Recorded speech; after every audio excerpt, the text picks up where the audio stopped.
So what exactly is WebTour? WebTour allows me to take you to any website of my choosing in a controlled way. So I can control the window. I can open up a browser window on your computer, and I can also close that browser window. So I have complete control over you. So what I'm going to do is take you on a quick web tour, and then we're going to learn how to actually do this. So here's your web tour. I'm taking you to the Collaborate website, and I'm going to allow you guys to explore. Now let's pretend for a second like I am an oceanography instructor and I'm teaching you all about sharks. Maybe I've taken you to a really great shark website and I've given each of you a task. So Angela, you're going to go find hammerhead sharks. Alex, you're going to go find information on the great white shark. And Leanne, you're going to go find information on nurse sharks.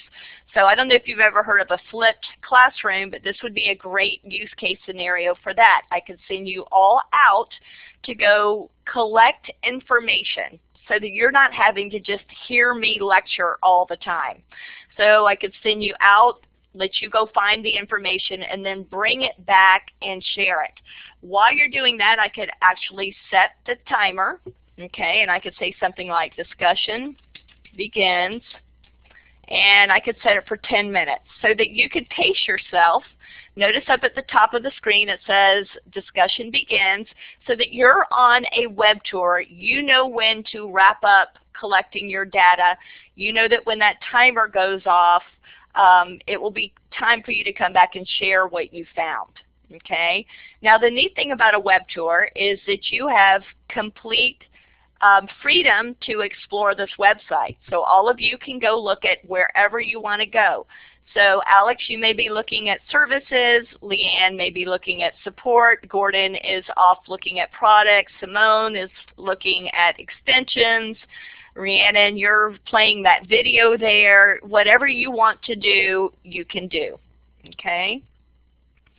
Now, when I'm ready, I can bring you back to wherever I want you to go. And today I'm going to give you a tour of the support area.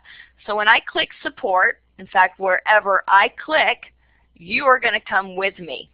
Okay? So as I click, you go with me. Now I'm going to go ahead and stop the web tour, take us back to the whiteboard. And the way that I stopped it is I simply went back to home base. It takes us back to the whiteboard mode.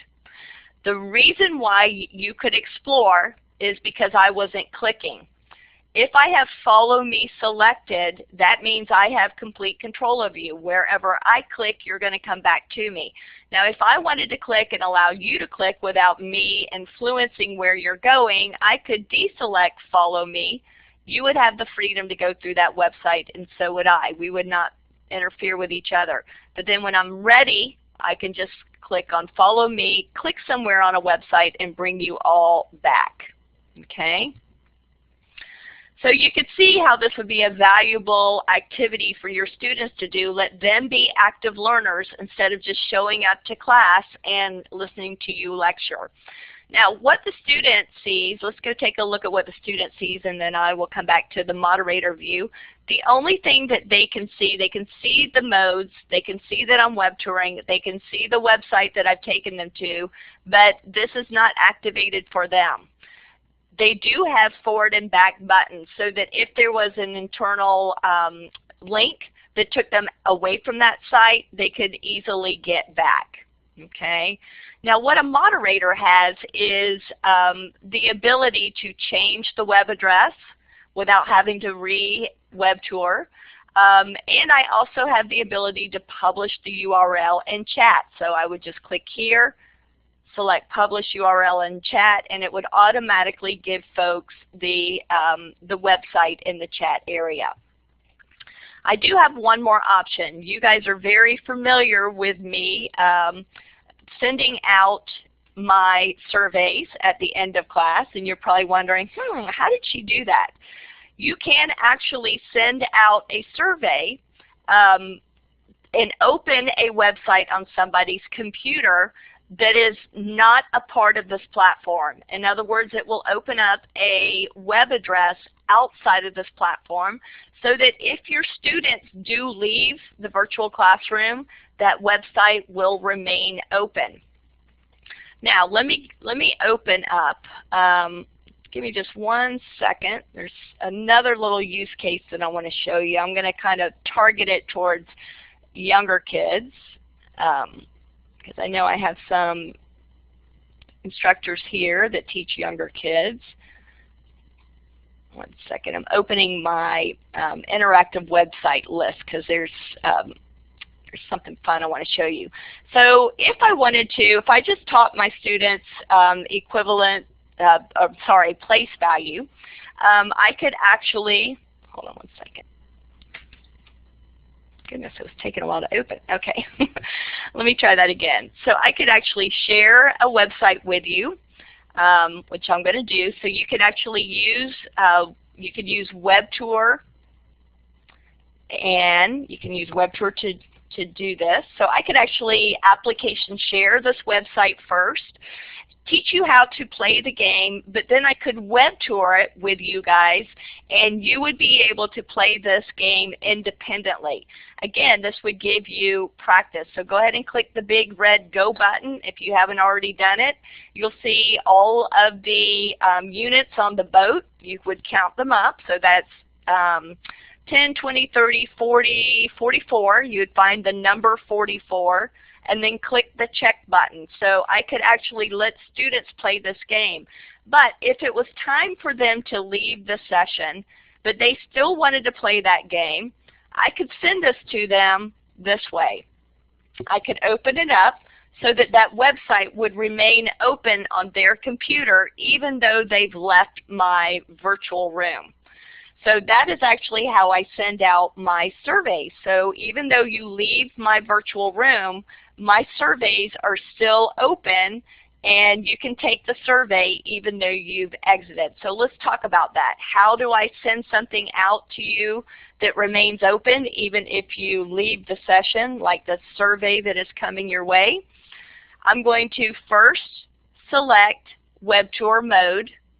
Then I'm going to go to the Options menu, and I'm going to select Open URL in Browser. So that's a little bit of a different process than the other way that I web tour. I can, if I want to open a web tour, one that I can control, that's the website that I open, I close, or the way that I did that is I click here and then I added the web address. If I wanted the website to open outside of this platform, a website that you control, I click here, I bypass here. Instead, I go to the Options menu and I select Open URL in Browser. So that will actually open up that website outside of this platform so that if you leave, you can still interact with that website. Okay, any questions?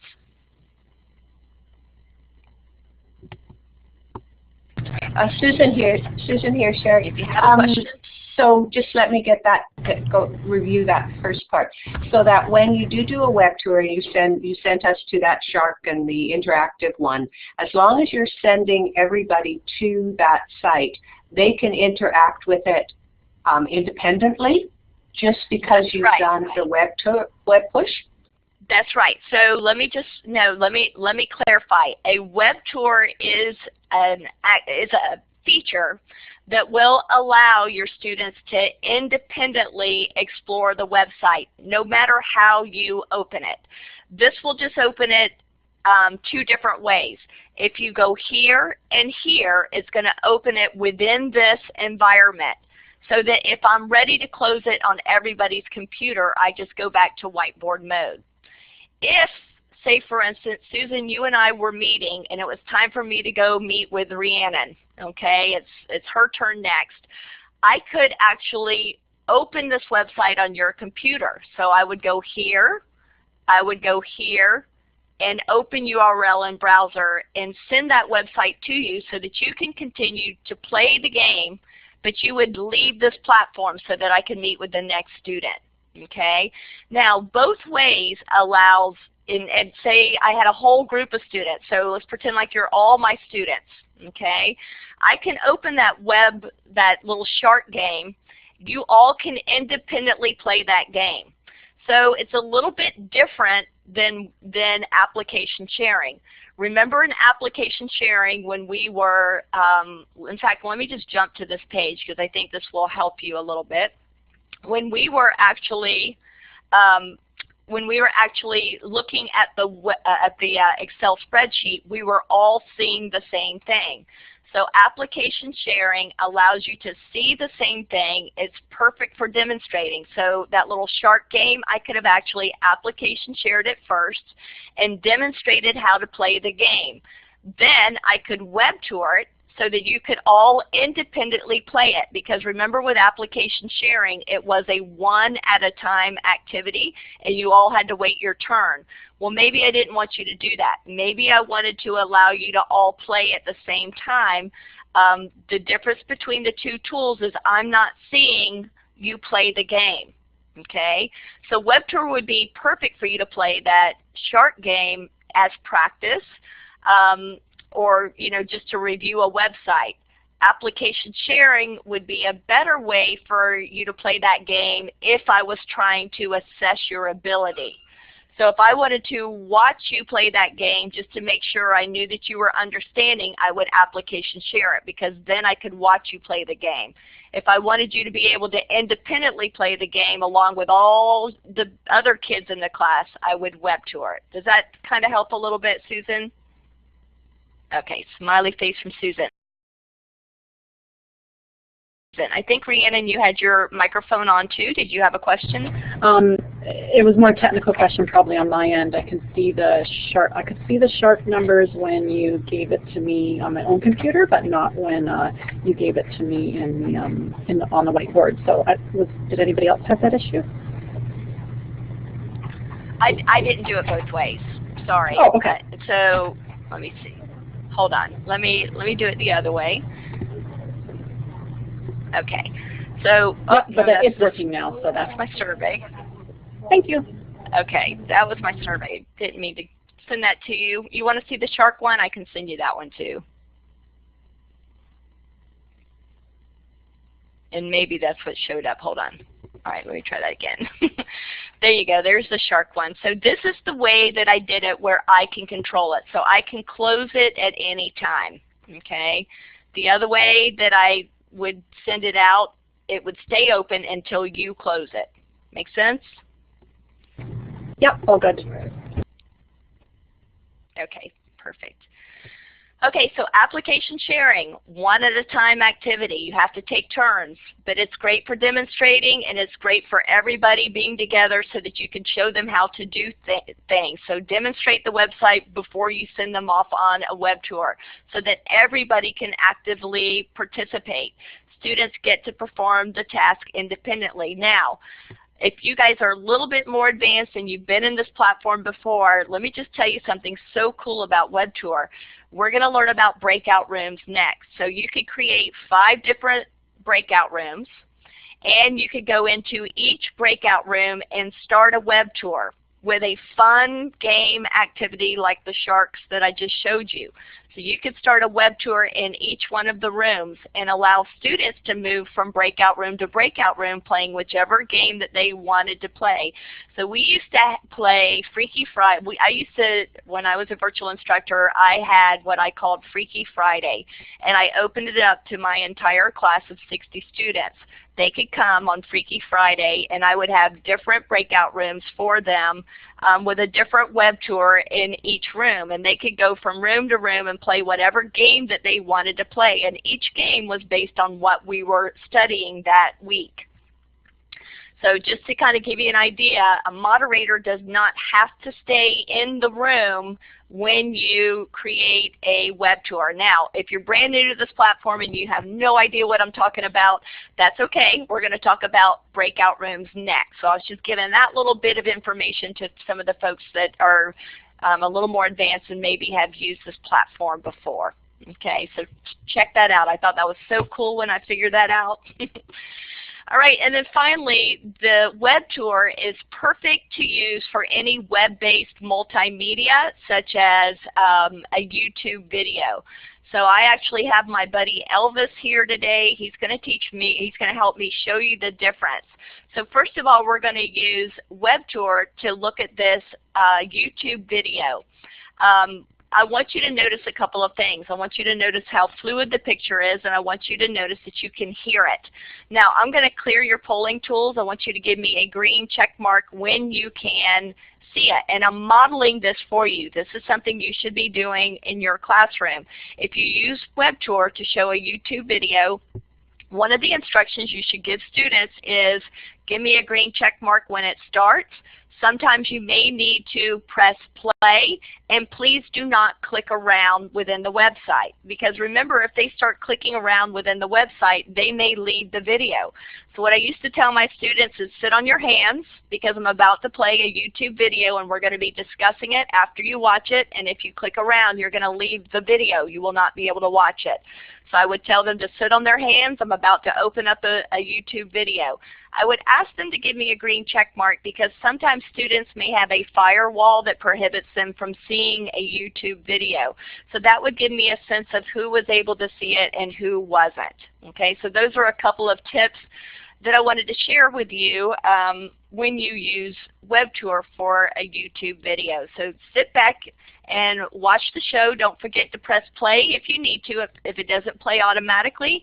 And also give me a green check mark if you see the video. Red X if you don't. All right, so hopefully you enjoyed Mr. Elvis. I did share the URL with you in the chat box. So if you want to watch the rest of his show, feel free to click on that link and you can save it for after today's session. A couple of things. Some folks notice that the sound comes out a different device. It is whatever you have as your default sound device or sound device on your computer. So my sound device is my computer speakers. That is my default device, so it kind of overrides what you do in the audio setup wizard. So you're correct. If some of you were unable to hear it, it could be because you've got your computers turned way down, or maybe you have your computer muted. So that is why it's always important to get the green check mark if you were successful in hearing it. Okay, so I'm going to share it this time with application share, and I want you to notice the difference. Okay, so I want you to notice the quality. Last time we used WebTour. This time we're going to be using application share. So take a moment and watch a little bit of this. All right, so you guys probably noticed the picture was yucky. The refresh rate is way too slow when you application share any web-based multimedia, so it kind of looks like the vertical blind thing going on. Plus, you probably didn't hear Mr. Elvis. That is because there is no audio associated with application share. So I wanted to show you that same video using two different tools just to hit home that you should be using WebTour when you are using any kind of web-based multimedia. However, application share is perfect for demonstrating things. Susan, what's your question? Oftentimes with web tours in the older version, it would bump a lot of students off. Is there a difference between bandwidth when you're using application sharing and web touring? And yeah, how does it affect their ability to see it and connect with it? So, very good point, and I noticed that a couple of you typed in the chat box that your computer froze. So that's important for you to know your environment. So when you work with students, you should know some things that you're able to do and some things that you're not able to do. One thing that I would suggest, Susan, is to do a web tour and tell students, you know, we're going to test this out. I want to just do a quick test. Remember, you have tools that you can look at, or indicators that you can look at that we learned about on Tuesday. Keep your eye on the participants panel. See if you're getting any kind of indicator that reports a delay, and be aware of what may be happening in your class. So I would do a couple of tests with your students just to see how it's going to behave. It does take up bandwidth. Any new thing, any new feature that you use, application sharing or web tour, any feature that you're using, multimedia, it will take up bandwidth and maybe cause a computer to freeze or a person to get booted out. So I would say test it, see how it behaves in your environment, and then go from there. That will kind of let you know what you can and can't do. Make sense? Thank you. You're welcome.